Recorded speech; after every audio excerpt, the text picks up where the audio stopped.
आत्ताच काही वेळापूर्वी उद्धव ठाकरे साहेबांना आम्ही सगळे जाऊन भेटलो, त्यांच्याबरोबर चर्चा केली।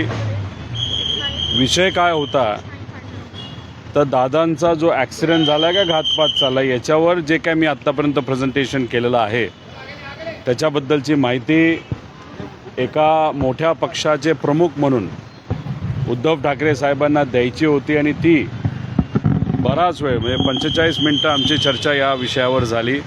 पूर्णपणे माहिती त्यांना मी आणि आम्ही सगळ्यांनी मिळून तिथं दिलेली आहे।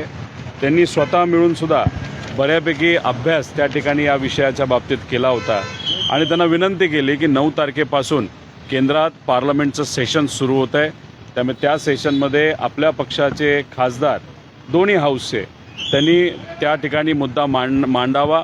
न्याय देण्यासाठी पारदर्शक पद्धतीने एन्क्वायरी कशी झाली पाहिजे। जे मंत्री आहेत आज देशाचे एव्हिएशन मंत्री, त्यांच्या पार्टीचं आणि या VSRचं आतले संबंध त्या ठिकाणी असल्यामुळे न्याय मिळू शकणार नाही, त्यामुळे त्यांना त्या पदावर राहण्याचा कुठेही अधिकार नाही अशी भूमिका मी तिथं त्या ठिकाणी मांडली। FIR महाराष्ट्रामध्ये घेतला जात नाही हेही तिथं बोललो आणि DGCAचे काही अधिकारी आणि VSR यांची मिलीभगत असल्यामुळे योग्य दिशेने हा जो काय तपास आहे तो तिथं जाताना दिसत नाही। त्याच्याचबरोबर CBIकडे 18 दिवस झालं पत्र देऊनसुद्धा पण CBIने अजूनसुद्धा हा विषय हातामध्ये घेतलेला नाही। त्यामुळे इन्व्हेस्टिगेशनला जी काही गती पाहिजे, एक महाराष्ट्रातला मोठा नेता या ॲक्सिडेंटमध्ये त्या ठिकाणी आपल्यातून निघून गेलेला आहे, पण तरी इन्व्हेस्टिगेशन त्या ताकदीने होत नाही। त्यामुळे एका मोठ्या पक्षाचे नेते म्हणून तुमच्याकडे एवढे खासदार आहेत, आमदार आहेत, तुम्हीसुद्धा या इन्व्हेस्टिगेशनमध्ये कुठेतरी गती यावी आणि अजितांना न्याय मिळावा ही जी लोकांची भूमिका आहे त्याला पाठिंबा देण्यासाठी आपणसुद्धा ताकद द्यावी अशी विनंती मी केली आणि त्यांनी ती स्वीकारली आणि स्वतः आणि त्यांचा पक्ष आणि सर्व खासदार आणि आमदार मिळूनसुद्धा या विषयासाठी आपण लढूया एकत्रित असं त्यांनी त्या ठिकाणी मला सांगितलेलं आहे। ओके, एकूण आपण सांगतात की उद्धव ठाकरे यांनी देखील या विषयाचा अभ्यास केला होता, त्यांचं ओव्हरऑल या सगळ्या याच्यानंतरचं निरीक्षण काय आहे त्याबद्दल त्यांनी तुमच्याकडे निरीक्षण नोंदवलं का? नाही, त्यांचं मत आलं की ज्या पद्धतीने जे काही त्रुटी दिसत आहेत, नाहीतर सेफ्टीच्या बाबतीत ती VSR नावाची कंपनी आहे त्याच्यात त्यांना अनेक लोक भेटली आहेत, त्या लोकांनीसुद्धा त्यांना सांगितलेलं आहे की सेफ्टीच्या बाबतीत ती कंपनी खूप योग्य नव्हती। त्यांनी हेही सांगितलं की या VSR कंपनीच्या विविध विमानाच्या माध्यमातून आपण सगळ्यांनी मिळून कधी ना कधी ते त्या ठिकाणी प्रवास हा केलेला आहे। DGCAच्या बाबतीतसुद्धा त्यांना काही लोकांनी अधिकारी हे मिलीभगत आहे असंसुद्धा त्यांना तिथं सांगण्यात आलं।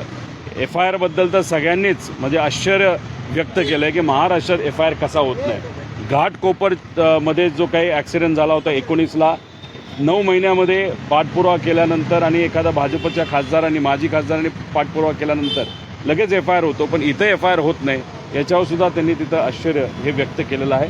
त्यामुळे जे मुद्दे मी घेतले त्यातले बरेचसे मुद्दे त्यांनासुद्धा त्या ठिकाणी मान्य आहेत। DGCA सारख्या जो आहे एकूणच एव्हिएशन हे जे प्रकार आहे सर्वसामान्यांच्या थेट निगडीत नसल्यामुळे DGCA सारख्या लोकांचं फावतं आणि त्यामुळं त्या ठिकाणी अनेक गैरकारभार चालतात असं वाटतंय का, आणि हे जरा गांभीर्यानं घेणं गरजेचं आहे असं वाटतंय? नाही, 100% ह्याच्यामध्ये बदल मोठ्या प्रमाणात होण्याची जरूरत आहे।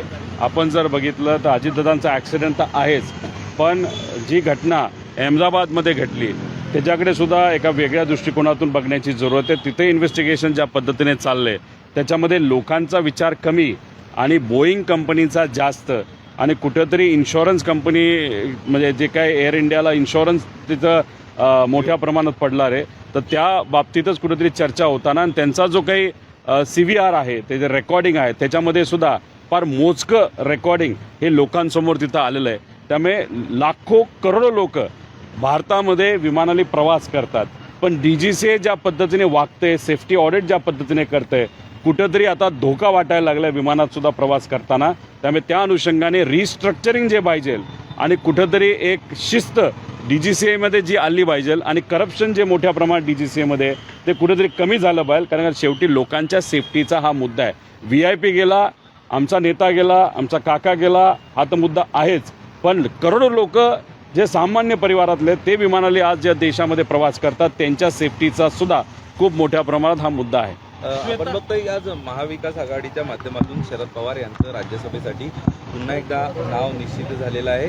एकूणच मोठ्या प्रमाणात ओढाताण किंवा दावे प्रतिदावे केले जात होते. या विषयावर उद्धव ठाकरे यांच्याशी काही चर्चा झाली, तुम्ही आभार मानले का? आणि दुसरी गोष्ट, तुमची प्रतिक्रिया काय असेल यात? एकच मुद्दा महत्त्वाचा आहे की काल सुप्रियाताई स्वतः आल्या होत्या, जयंत पाटील साहेब स्वतः आले होते. त्यांनी चर्चा करत असताना खासदारकीच्या बाबतीत चर्चा केली हे आपल्या सगळ्यांना तिथं माहिती आहे. मी इथं येऊन कुठेही राजकीय दुसरा कुठला मुद्दा घेतला नाही. फक्त आणि फक्त या इन्व्हेस्टिगेशनचा आणि अजितदादांच्या मुद्द्याला सोडून दुसरा कुठलाही मुद्दा आम्ही चर्चेत आणला नाही. हे बघा, त्यावेळेसुद्धा भाजपचं सरकार होतं, आत्तासुद्धा भाजपचं सरकार आहे. त्यावेळेस किरीट सोमय्या जे तिथं गेले होते ते भाजपचा एक नेता म्हणून गेले होते. फक्त फरक एवढाच आहे, मी आज विरोधातला एक कार्यकर्ता नेता आमदार तिथं आहे. त्याच्याचबरोबर तिथं असणारी जी कंपनी आहे ती लहान कंपनी होती ज्याच्या अगेन्स्ट तिथे FIR झाला. आम्ही ज्याच्यासाठी लढतो आहे दादांना न्याय देण्यासाठी, ही VSR नावाची कंपनी ती अतिशय ताकदवान कंपनी आहे. अनेक मोठ्या नेत्यांची विमानंसुद्धा या कंपनीकडं चालवण्यासाठी तिथं देण्यात आलेली आहे. मोठे व्यावसायिकांची आहे.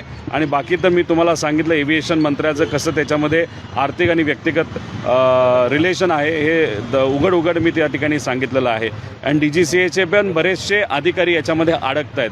म्हणून ही जी केस आहे हे दादा मोठे नेते असले तरी याच्यामध्ये कुठंतरी VSRला आणि DGCAच्या काही अधिकाऱ्यांना वाचवण्याचा आणि ॲरो नावाच्या कंपनीला आणि अधिकाऱ्यांना वाचवण्याचा प्रयत्न पूर्णपणे हा कुठं ना कुठेतरी सरकारतल्या काही नेत्यांचा तिथं सुरू आहे असं आपल्याला म्हणावं लागेल. त्यामुळे घाटकोपर केस आणि या केसमध्ये कुठंही त्याच्यामध्ये फरक नाही. आणि त्यावेळेसुद्धा अधिकार होता नागरिकांचा FIR करून घेण्याचा आणि ड्युटी होती पोलिसांचे FIR तिथं एक्सेप्ट करण्याचा.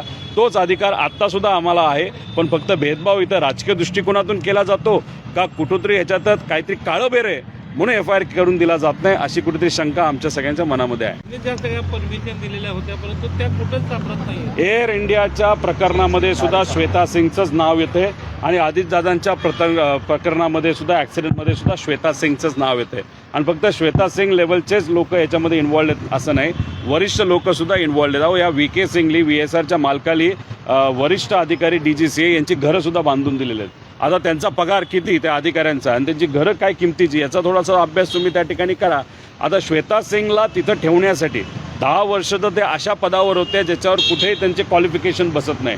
पण 5 वर्ष अजून वाढून देण्यासाठी DGCAने खास GR हा श्वेता सिंगसाठी तिथं काढला. याच्यावरनं समजून घ्या श्वेता सिंगची पोच ही कुठल्या लेवलपर्यंत आहे. आणि ही एन्क्वायरी चालली आहे, त्या एन्क्वायरीच्या अधिकारीची नावंसुद्धा अजितदादांच्या या प्रिलिमिनरी रिपोर्टमध्ये दिली नाही. मग कुठं ना कुठंतरी काहीतरी काळं बेरं आहे, काहीतरी मूर्त आहे असं आमचं स्पष्ट मत आहे.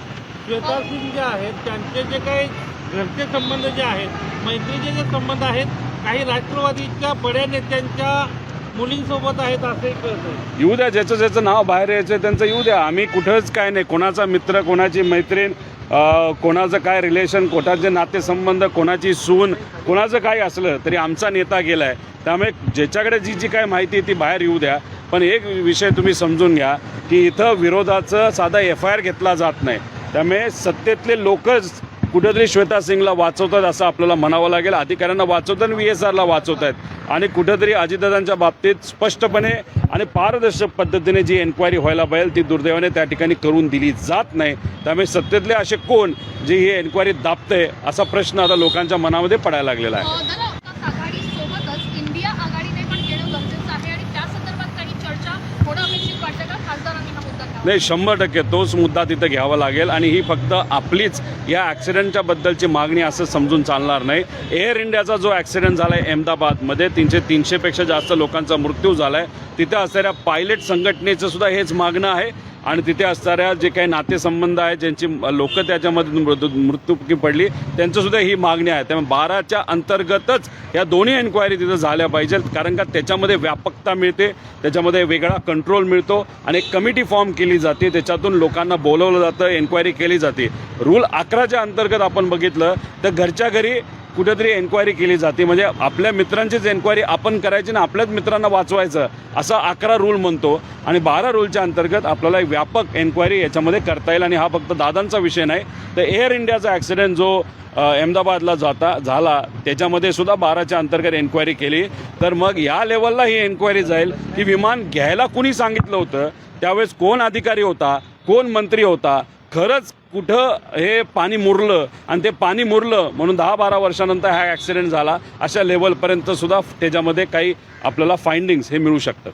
VSR कंपनीकडे मेंटेनन्सचं लायसन असल्याचा त्यांनी गैरफायदा घेतलाय का, असं एक म्हणायचं आहे. आणि दुसरा यातला एक प्रश्न असा की या संबंधित जे इंजिनियर्स होते त्यांचे मेल किंवा त्यांचा जो डाटा आहे तो तपासण्याची तुम्ही काय मागणी करता? 100% आम्ही ती मागणी केलेली आहे, पण अजूनपर्यंत ती माहिती कोणासमोरही आली नाही. या देशामध्ये 2 प्रमुख हे MROज आहेत. त्यातलं एक MRO जे आहे ते प्रफुल्ल पटेल साहेबांच्या निगडीत आहेत, हे आम्ही तुझा तिथं सांगितलेलं आहे. त्यामुळे जे कुठले अधिकारी या MROमध्ये काम करतात ते एकामेकाच्या MROमध्येच तिथं असतात. म्हणजे एकदा इकडं काम केलं तर दुसरीकडे जाऊन तो दुसरीकडे करू शकतो.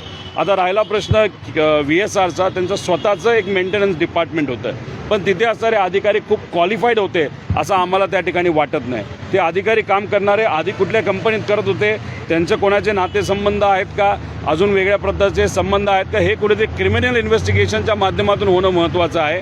पण क्रिमिनल इन्व्हेस्टिगेशन सुरू तर व्हायला पाहिजे.